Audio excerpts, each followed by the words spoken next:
నమస్కారం, వార్తలకు స్వాగతం. ముందుగా ముఖ్యాంశాలు. ఆత్మనిర్భర్ వికసిత్ భారత్ పై అసెంబ్లీలో తీర్మానం ప్రవేశపెట్టిన ముఖ్యమంత్రి చంద్రబాబు.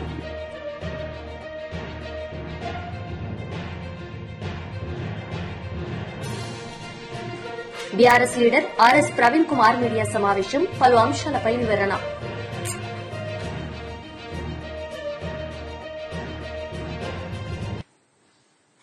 ఆత్మనిర్భర్ వికసిత్ భారత్ పై అసెంబ్లీలో తీర్మానం ప్రవేశపెట్టిన ముఖ్యమంత్రి చంద్రబాబు నాయుడు ఈ సందర్భంగా ఆయన మాట్లాడారు.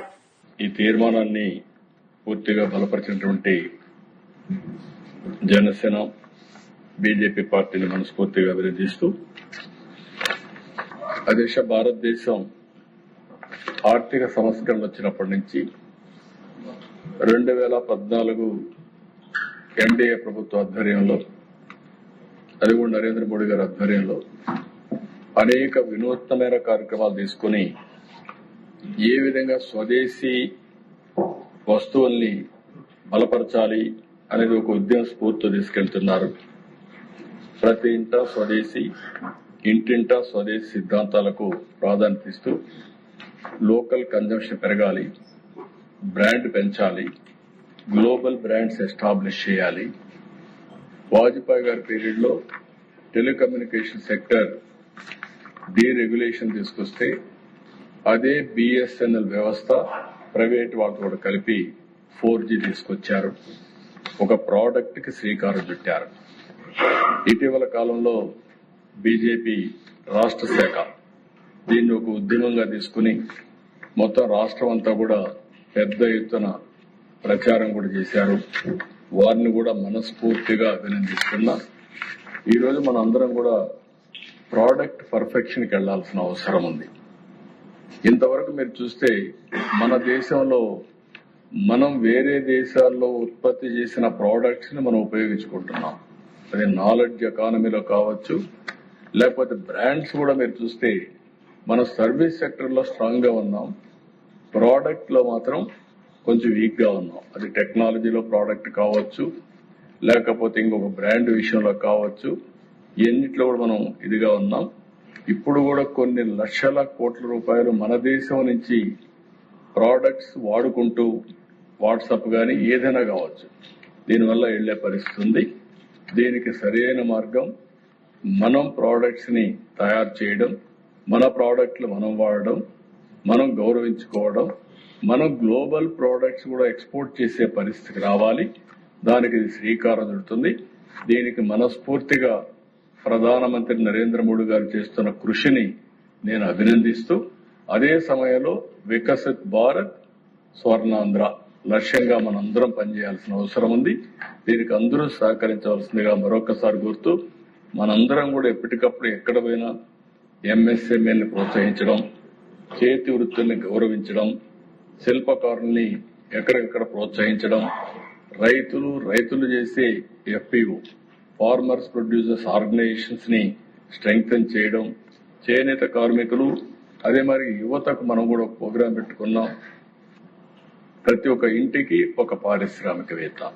ఇది సక్సెస్ కావాలంటే అనునిత్యం కూడా మనం మాట్లాడాల్సిన అవసరం ఉంది. ఈ రోజు మనం చూస్తే మన దగ్గర బ్యూటిఫుల్ ప్లేసెస్ లేక కాదు అధ్యక్ష, టూరిజానికైతే మన దగ్గర ఉండే టెంపుల్స్ ఎక్కడా లేవు, హిస్టారికల్ మాన్యుమెంట్స్ ఎక్కడా లేవు, నేచర్ గా ఉండే బ్యూటిఫుల్ ప్లేసెస్ కూడా ఎక్కడా లేవు. అలాంటివి మనం వేరే దేశాలకు వెళ్లి అక్కడ మన డబ్బులు ఖర్చు పెట్టే పరిస్థితికి వస్తున్నాం. దీన్ని లోకల్ గా మనం ప్రమోట్ చేసుకోవాల్సిన అవసరం ఉంది. అలాంటి తీర్మానాన్ని ప్రవేశపెట్టడమే కాకుండా మనస్ఫూర్తిగా దీన్ని ముందుకు తీసుకుపోవడంలో మన బాధ్యత మనం తీసుకోవాల్సిందిగా మరొకసారి కోరుకుంటూ, దీన్ని పూర్తిగా ఈ రాష్ట్ర ప్రభుత్వం మద్దతు తెలియజేయడమే కాకుండా దీన్ని అమలు చేయడానికి అన్ని విధాలా ప్రయత్నం చేస్తామని మరొకసారి మీ ద్వారా రాష్ట్ర ప్రజలకి, దేశ ప్రజలకు హామీ ఇస్తూ మీ దగ్గర సెలవు తీసుకుంటుంది. మాజీ మంత్రి పేర్ని నాని మీడియా సమావేశం నిర్వహించారు. ఈ సందర్భంగా ఆయన మాట్లాడారు. పరిశ్రమలు రావడం కోసం ఏం ఖర్చు పెట్టారు, చదువు కోసం ఏం ఖర్చు పెట్టారు, అంటే పిల్లల్ని చదివించడం కోసం, విద్యా అభివృద్ధి కోసం ఏం ఖర్చు పెట్టారు, మౌలిక సదుపాయాల కల్పన కోసం ఏం ఖర్చు పెట్టారు, ఏం ఖర్చు పెడతామని చెప్పారు, ఎంత ఖర్చు పెట్టారు. లేదా వచ్చే ఏడు ఏప్రిల్ 1వ తారీఖు నుంచి వచ్చే మార్చి 2027 మార్చి 31 వరకు కూడా వీళ్ళ అంచనాలేంటి, ఆదాయం ఎంత ఊహిస్తున్నారు, ఎంత అంచనా వేస్తున్నారు, లోటు ఎంత ఉండబోతోంది, ఖర్చు ఏ మేరకు ప్లానింగ్ చేస్తున్నారు అనేది చెప్పాల్సినటువంటి ఈ బడ్జెట్ తెలుగుదేశం ప్రభుత్వం. ఇది 3వ బడ్జెట్. జగన్మోహన్ రెడ్డి గారి ప్రభుత్వం దిగిపోయిన తర్వాత నారా చంద్రబాబు నాయుడు గారు ముఖ్యమంత్రిగా ప్రవేశపెట్టినటువంటి 3వ బడ్జెట్ ఇది. ఇంకా 2 బడ్జెట్లు ప్రవేశపెట్టేటువంటి అవకాశం మాత్రమే. అంటే 60% ప్రణాళికల్ని రచించేటువంటి కాలం కర్పూరంలా కరిగిపోయింది. ఇంకొక 2 బడ్జెట్లు మాత్రమే వీరు ప్రణాళికలు రచించగలరు. 26 ఫిబ్రవరి 11వ తారీఖు నుంచి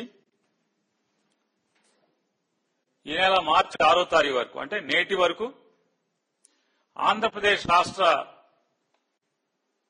అసెంబ్లీ బడ్జెట్ సమావేశాలు సుమారుగా, అంటే దాదాపుగా 16 పని దినాలు బడ్జెట్ సమావేశాల్లో అసెంబ్లీ నడిస్తే,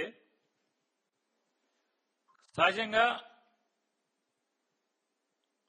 అసెంబ్లీ జరుగుతుందంటే అందులో మరీ బడ్జెట్ సమావేశాలు జరుగుతున్నాయంటే ఈ ఆంధ్ర రాష్ట్రానికి ఏం అభివృద్ధి జరగబోతోంది.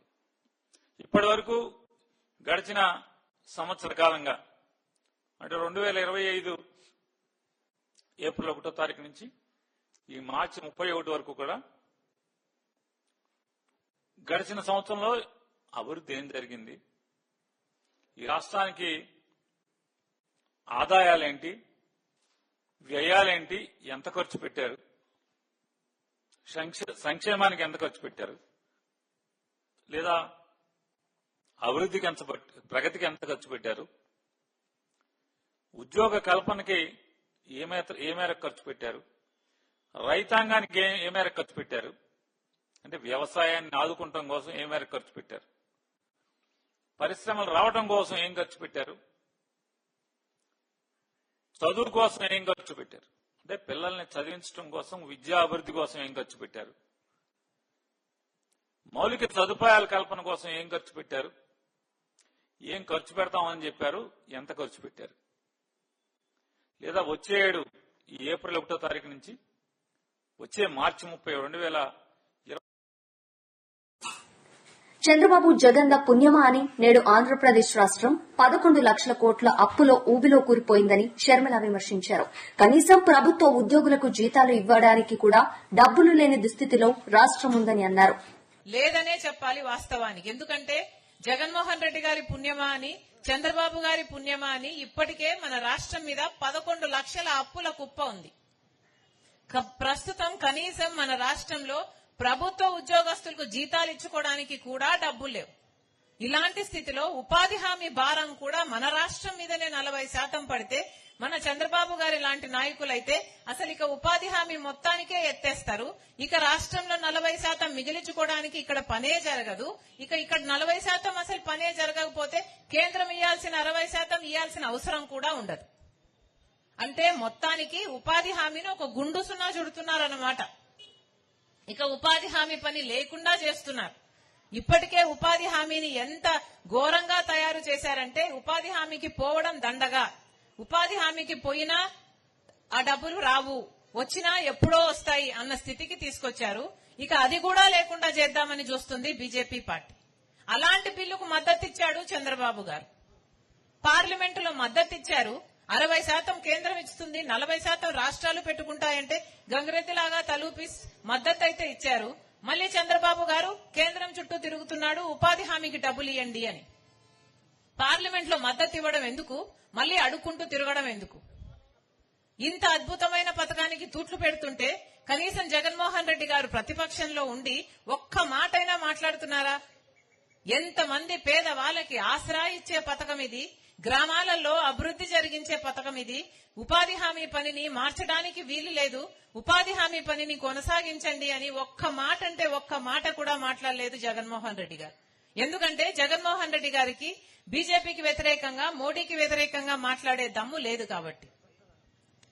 జగన్మోహన్ రెడ్డి గారు అధికారంలోకి రాకముందు మేము కాలర్ పట్టుకుని నిలదీసి ప్రత్యేక హోదా తీసుకొస్తామని చెప్పిన వాడు అధికారంలోకి వచ్చినాక అదే బీజేపీకి సాగిలపడి మొక్కారు, అదే మోడీకి సాగిలపడి మొక్కారు. ఇప్పుడు మన రాష్ట్రంలో ఎన్ని పార్టీలున్నాయో, చంద్రబాబు గారు అయితేనేమి, జనసేన అయితేనేమి, జగన్మోహన్ రెడ్డి గారు అయితేనేమి, వీళ్ళందరూ బీజేపీకి ఊడిగలు చేస్తున్న వారే. ఒక్కరికి కూడా బీజేపీని ప్రశ్నించే దమ్ము లేదు, ఒక్కరికి కూడా బీజేపీని ఎదిరించే దమ్ము లేదు. ఎందుకంటే వీళ్ళందరూ వాళ్ళ స్వార్థ రాజకీయాల కోసం అందరూ బీజేపీకి, మోడీకి లొంగిపోయారు, అందరూ బినామీలుగా మారారు, బానిసత్వం చేస్తున్నారు. వీళ్లతో పాటు రాష్ట్ర ప్రజలను కూడా బీజేపీకి బానిసత్వం చేయాలి అని వీళ్లే శాసనంగా రాస్తున్నారు. జనసేన అధినేత deputy CM Pawan Kalyan AP assembly సభలో పాల్గొన్నారు. ఈ సందర్భంగా ఆయన మాట్లాడారు. బడ్జెట్ 5 కోట్ల పైగా ప్రజల అవసరాలని, ఆకాంక్షల్ని, ఆశల్ని గుర్తించింది. వాటి సాధనకై చాలా బలమైన అడుగులు వేసింది.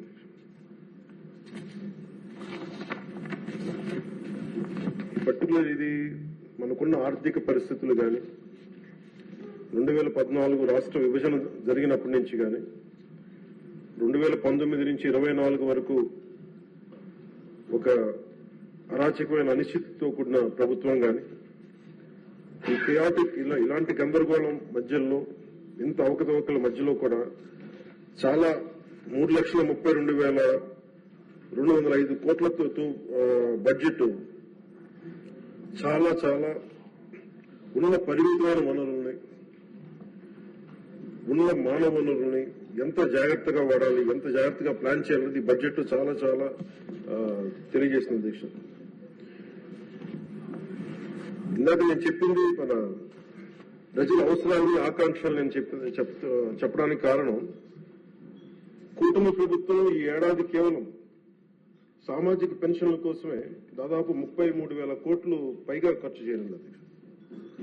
ఇది ఎలాంటి పరిస్థితుల్లో ఖర్చు చేస్తున్నామంటే, గత ప్రభుత్వం 9.74 లక్షల కోట్ల అప్పులను సృష్టించి మనకు ఆర్థిక విధ్వంసం నుంచి మనల్ని నెట్టేస్తే, ఇలాంటి పరిస్థితుల్లో ఏ నాయకుడికైనా సరే, ఏ పార్టీకైనా సరే చాలా ఒక అస్తవ్యస్తంగా ఉండే పరిస్థితులు. దీంట్లో వీటన్నిటినీ తట్టుకోలే, దానికి ఎలాంటి ఆలోచన విధానం ఉండాలి ఆ వ్యక్తికి అని చెప్పడానికి ముఖ్యమంత్రి గారు ఒకసారి ఆలోచించాలి. పయ్యావుల కేశవ్ గారు ఆ రోజు బడ్జెట్ ప్రసంగంలో చాలా బ్యూటిఫుల్ కోట్ చేస్తూ వెళ్ళారు. దాంట్లో ఒకటి రవీంద్రనాథ్ ఠాగూర్ గారు చెప్పింది, తాను నాటిన చెట్ల నీడలో తాను ఎప్పటికీ కూర్చోలేనని తెలిసిన భావితరాల కోసం చెట్లు నాటి వ్యక్తి జీవితం యొక్క నిజమైన విలువను అర్థం చేసుకున్నవాడు అన్ని విశ్వకవి రవీంద్రనాథ్ ఠాగూర్ గారి మాటల్ని ఇక్కడ ఆయన ఉటంకించారు అధ్యక్ష. ఇది వారిని ఎలా కంపేర్ చేశారంటే, ఒక దూరదృష్టి, దక్షత, దార్శనికత ఉన్న గౌరవ ముఖ్యమంత్రి వారు చంద్రబాబు నాయుడు గారితో కంపేర్ చేసి చెప్పారు అధ్యక్ష. ఎందుకంటే మనకున్న పరిస్థితుల్లో ఉన్న పరిమితమైన వనరుల్ని, ఉన్న మానవ వనరుల్ని ఎంత సమర్థవంతంగా వాడుకోవాలి అని అనటానికి ఆయన దూరదృష్టి, ఆయన పరిపాలన దక్షత, అలాగే ఆయన దార్శనికత, ఈ రెండు ఈ బడ్జెట్ లో చాలా స్పష్టంగా ఆయన గైడెన్స్ కానీ, వారి పయ్యావుల కేశవ్ గారితో కలిసి వారు దీన్ని తీసుకొచ్చిన విధానం కానీ మనస్ఫూర్తిగా గౌరవ ముఖ్యమంత్రి గారికి మనస్ఫూర్తిగా ఈ సభ తరపున వారికి అభినందనలు తెలియజేస్తున్నారు. BRS leader RS Praveen Kumar media సమావేశం నిర్వహించారు. ఈ సందర్భంగా ఆయన మాట్లాడారు.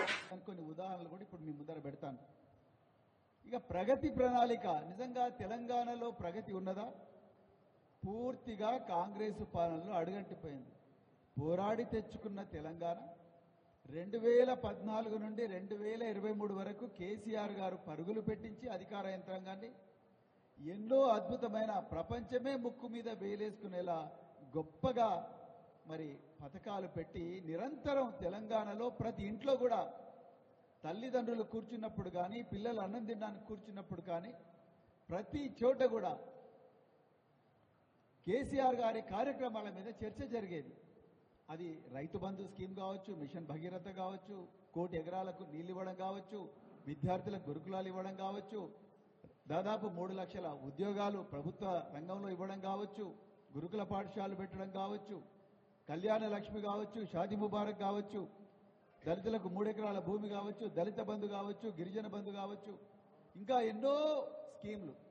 వీటన్నిటి మన ఊరు మనబడికి సంబంధించి కానీ, పల్లె ప్రగతి, పట్టణ ప్రగతి, వీటన్నిటి మీద కూడా ప్రతిరోజు కూడా చర్చ జరిగేది తెలంగాణలో ప్రతి ఇంట్లో కూడా.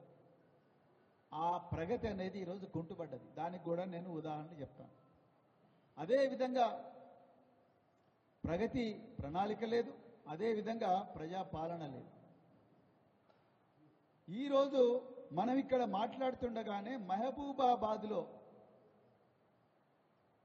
నాటి ఉమ్మడి వరంగల్ జిల్లాలో భాగమైన మహబూబాబాద్లో మానుకోటలో గౌరవ రెవెన్యూ శాఖ మంత్రి పొంగులేటి శ్రీనివాసరెడ్డి గారు వచ్చిండ్రు. దేని గురించి వచ్చిండ్రు?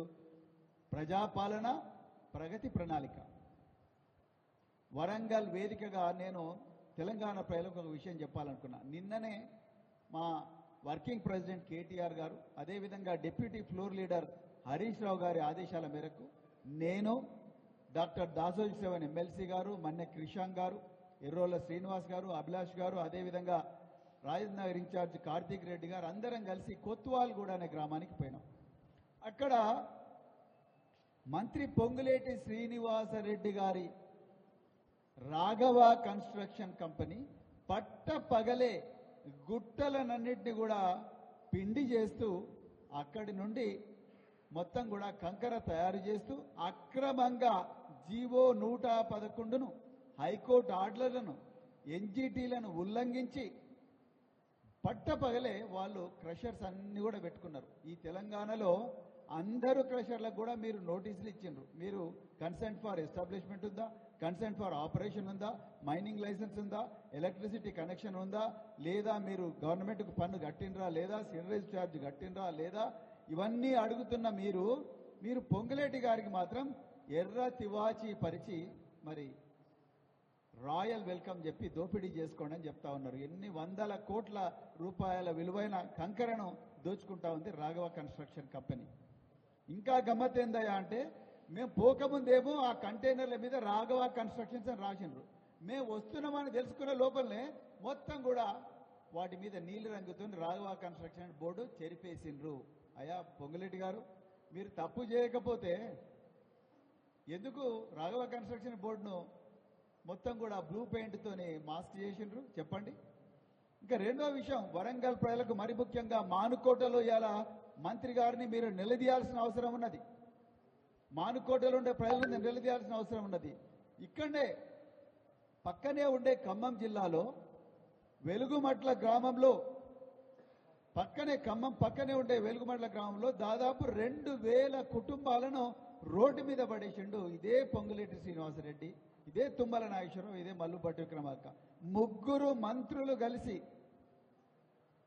దాదాపు 2000 మంది పేద ప్రజల ఇండ్లన్నీ కూడా 4000 మంది పోలీసులను పెట్టి పచ్చగా బతుకుతున్న ఇళ్లల్లో, భూదాన భూముల్లో బతుకుతున్న ఈ పేద ప్రజలందరి ఇండ్లు గూలగొట్టి దాన్ని మరో గాజాగా మార్చి వాళ్ళని నాశనం చేసిండ్రు. ఇవాళ ఏ ముఖం పెట్టుకొని మీరు మానుకోటకు వచ్చి అక్కడ పేద ప్రజల ఇళ్లలో ధ్వంసం చేసి, నేలమట్టం చేసి, వాళ్ళను పెయిడ్ బ్యాచ్ అని, పేదోళ్ళనే ల్యాండ్ మాఫియా అని, అలాంటి పొంగులేటి శ్రీనివాసరెడ్డి గారు మీరు ఈరోజు మానుకోటకు వచ్చి మాకు ప్రజాపాలన గురించి చెప్తారా, మాకు ప్రగతి ప్రణాళిక గురించి చెప్తారా?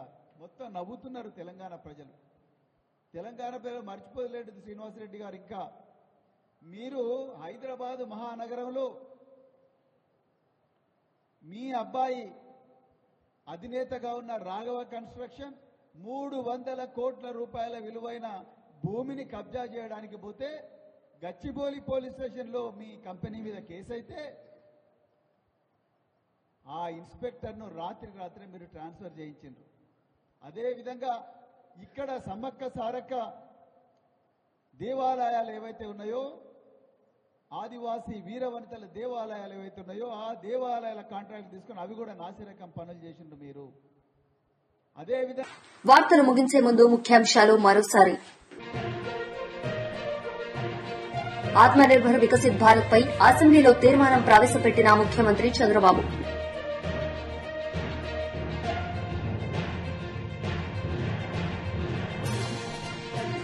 BRS leader RS Praveen Kumar media సమావేశం, పలు అంశాలపై వివరణ.